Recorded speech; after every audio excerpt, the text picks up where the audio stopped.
Bonjour à tous, j'espère que vous allez bien. Aujourd'hui, nouvelle vidéo, le sujet ça va être mon deuxième passage et aussi ce qu'il en a découlé après.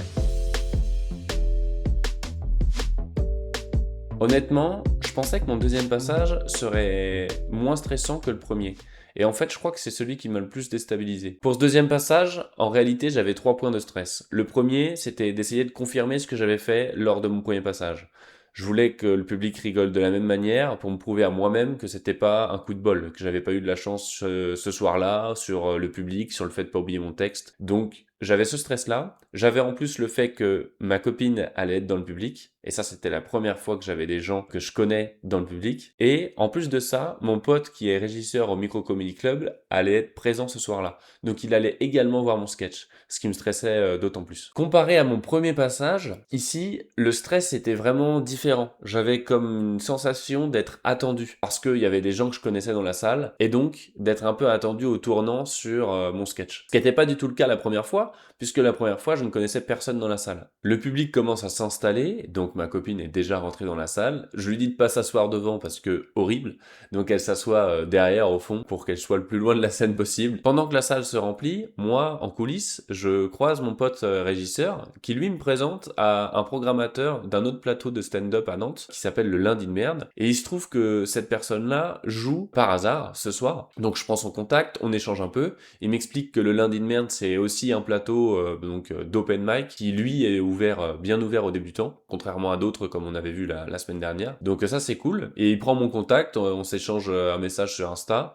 Et il me dit, bah, dès que j'ai de la dispo, je te cale ça. Mais encore une fois, bah, on arrive plutôt en fin de saison, ça reprendra sans doute en septembre. Mais c'est cool d'avoir pu croiser cette personne-là, parce que peut-être que ça me servira après. Et puis, c'est sans doute le prochain plateau que je ferai, j'imagine. À voir si ça peut être régulier comme le Micro Comedy Club, en jouant une fois par mois. Mais en tout cas, c'est bon à prendre. La salle du Micro Comedy Club s'assombrit, les applaudissements commencent, puis le MC de la soirée, le maître de cérémonie, lance le premier humoriste. Ce soir-là, moi je joue dans le ventre mou, je dois être 5e ou 6e. Pendant tout ce temps-là, le stress monte, je suis derrière les rideaux et je crois qu'en top 1 des sources de stress, c'est vraiment que ma copine soit présente dans le public ce soir.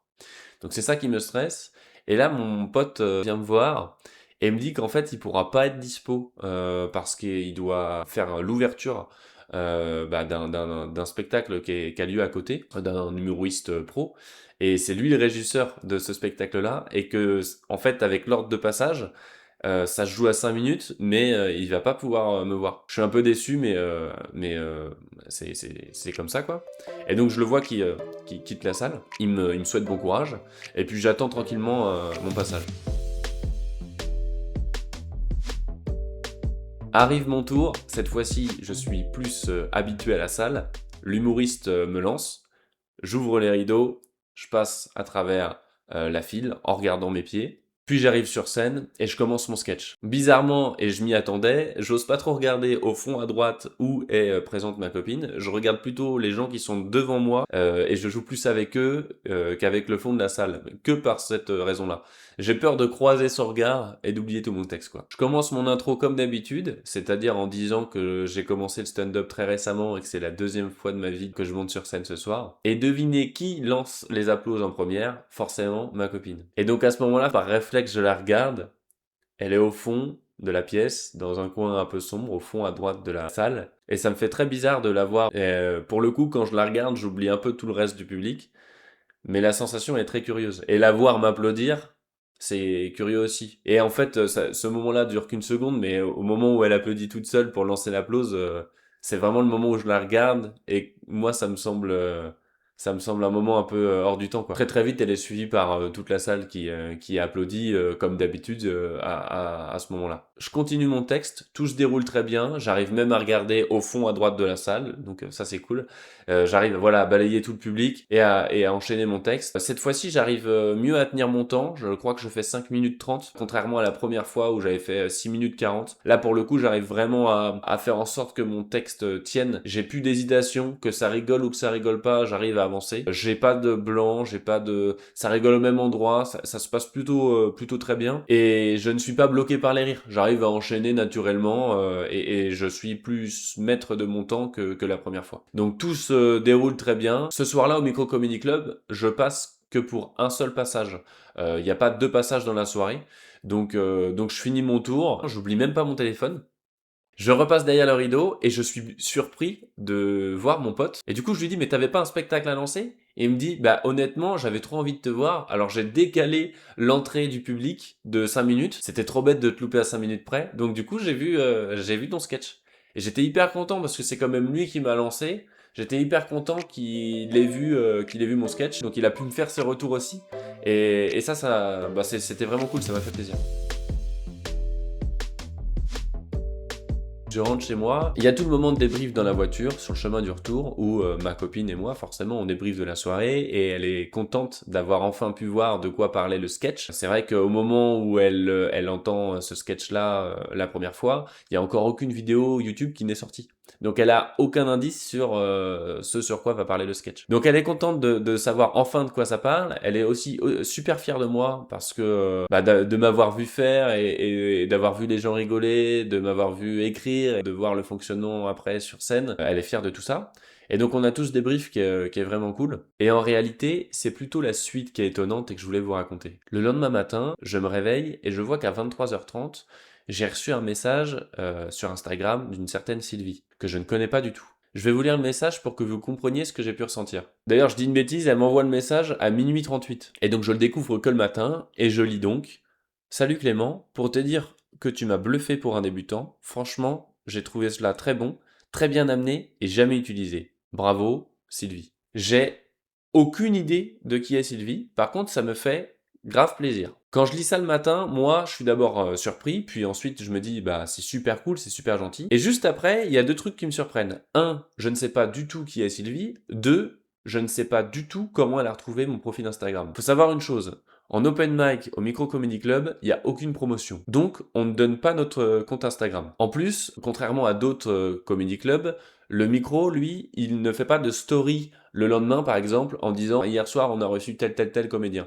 Donc, c'est impossible qu'elle m'ait retrouvé comme ça. Donc, je suis surpris de ces 2 points. Sans compter que, à ce moment-là encore, ça a changé aujourd'hui, mais à ce moment-là encore, sur mon profil Instagram, je n'ai ni photo de profil, ni aucun contenu, ni description, ni rien. Donc, je me demande vraiment quand même à retrouver en fait. Je lui réponds donc le lendemain matin à 9h. Bonjour Sylvie, merci beaucoup pour ton message, ça me touche vraiment.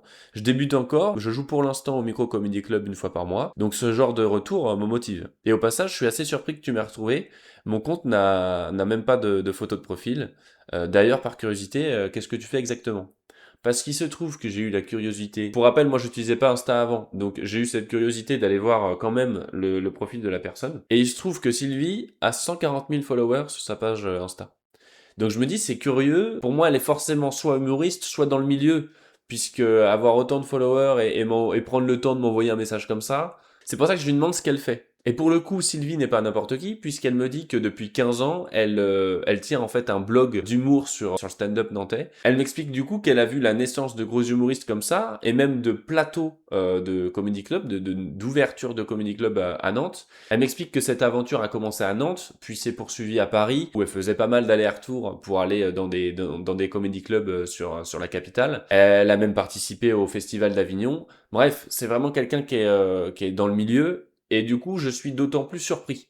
Elle m'explique par la même occasion qu'elle a retrouvé mon profil que grâce à des connaissances qu'elle avait de d'autres humoristes qui jouaient le même soir que moi, et en leur demandant, eux, on peut fouiller dans la conversation du Micro Comedy Club pour avoir mon compte. Donc, pour le coup, elle m'a vraiment recherché, elle a pris un peu de mal pour me rechercher, me retrouver, et m'envoyer ce message-là. Donc, je suis d'autant plus surpris. Cette discussion, elle s'étale sur plusieurs jours, elle a continué bien après le week-end, et Sylvie échange beaucoup avec moi et me demande t'en es où, comment tu commences, tu joues qu'une fois par mois, pourquoi, est-ce que tu veux jouer plus, etc. Donc vraiment intéressant, et elle m'a été d'une grande aide. Elle me donne des contacts des humoristes ou des programmateurs de plateaux, de stand-up ou même de comedy club. Et en plus de ça, elle échange mon prénom avec des connaissances à elle pour faire circuler mon prénom, et comme je vous le disais dans la précédente vidéo, qu'il arrive dans les files d'attente de certains plateaux et de comedy club. Donc pour le coup, Sylvie, sur ce coup-là, elle m'aide énormément. Et je me dis que c'est fou qu'en un contact, enfin, il suffisait que je joue ce soir-là, que pile poil elle soit présente ce soir-là pour me voir, que ça marche bien, pour que je puisse un peu marquer son esprit. Et après ça, elle vient m'aider. En fait, il y a 3 choses que j'ai retenues lors de ce deuxième passage. C'est le fait que ma copine est dans le public et donc c'était incroyable. Cette rencontre avec Sylvie et cette discussion qui amène à plein de possibilités différentes. Et donc vraiment incroyable, je reviens toujours pas qu'elle ait pris le temps de faire ça, de me retrouver, enfin je suis toujours surpris de ça. Et je sais aussi qu'elle regarde beaucoup ce que je fais, donc si tu passes par là Sylvie, encore merci beaucoup pour tout ça. Et puis il y a aussi la rencontre dont je vous avais déjà parlé dans l'ancienne vidéo, la rencontre de Louis Baptiste. Lors de mon deuxième passage, c'est la première fois que je le rencontre. Et en fait, je le recroiserai bien après au Patrick Comedy Club. Et c'est là où on échangera un peu plus.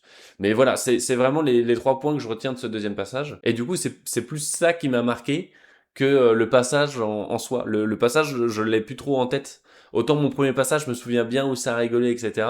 Là, j'ai eu beau m'enregistrer. Ce que je retiens de cette date-là, c'est pas ça. Au moment où je tourne cette vidéo, je pense que je n'ai pas encore toutes les retombées des échanges que j'ai eu avec Sylvie, avec tous les contacts qu'elle m'a donnés, j'ai pas eu de retour de tout le monde, etc. Donc je ne sais toujours pas si je vais réussir à jouer plus qu'une fois par mois pour le moment. Ce que je peux dire par contre, c'est que ces 2 rencontres m'ont apporté plein de choses parce qu'on a eu des discussions hyper intéressantes sur le sujet, de savoir comment fonctionnait le milieu, de savoir ce que je pouvais faire pour essayer de jouer plus. En résumé, ces discussions ont été très utiles, mais je suis persuadé qu'elles le seront encore plus dans quelques temps et que j'aurai les retombées de tout ça bientôt. Donc voilà grosso modo ce qui s'est passé lors de mon deuxième passage. Je trouve que c'est encore une date assez incroyable. Je suis assez surpris de la réaction du public et puis des gens que j'ai croisés. Vraiment, vraiment étonnant. Donc ça c'est vraiment cool. Pour le coup, ce que je garde comme objectif, ça ne change pas, c'est d'essayer de jouer plus d'une fois par mois. Et lié à ça, avec les différents échanges que j'ai pu avoir, il va falloir que j'apprenne à ouvrir. Donc à jouer en premier lors d'une soirée open mic. En fait, en étant bon, qu'on soit en premier, au milieu ou à la fin, on ouvre notre éventail de possibilités et donc un programmateur à qui il manque quelqu'un à la fin, au début ou au milieu, il peut me sélectionner. Alors que s'il sait que je suis à l'aise que quand je suis au milieu de la programmation, potentiellement je loupe des opportunités. Voilà, donc je sais que je vais devoir ouvrir un jour et passer en premier dans l'ordre des passages d'un open mic. Peut-être pas tout de suite parce que je suis encore stressé, mais c'est un des objectifs que j'ai qui est lié du coup au fait de jouer plus d'une fois par mois. La prochaine étape à venir, c'est ma 3e date, ça sera mon 4e passage en fait. Mon 4e et 5e parce que ça sera 2 plateaux pour le coup. Et là je me rajoute une difficulté, c'est que pour la première fois je fais venir un ami à moi. On arrive à la fin de cette vidéo, merci beaucoup de l'avoir regardé. N'hésitez pas à me faire des commentaires, des retours sur tout ça, ça m'aide pour avoir plus de visibilité. Dans les prochaines vidéos, suite au conseil de Sylvie, il y aura notamment l'écriture de nouveaux sketchs de 5 minutes, donc qu'on regardera ensemble, un peu comme on l'avait fait déjà dans une précédente vidéo. Je garderai un peu le même fonctionnement. Et puis il y aura également ma 3e date, donc mon 4e et 5e passage, que je vous raconterai dans une vidéo, sans doute avec son lot de surprises si on reste sur la même lancée. Donc voilà un peu le programme pour la suite. Si ça vous intéresse, n'hésitez pas à vous abonner et à me suivre sur Insta et sur YouTube également. Merci beaucoup d'avoir regardé la vidéo jusqu'au bout et je vous dis à la semaine prochaine pour la suite de l'aventure.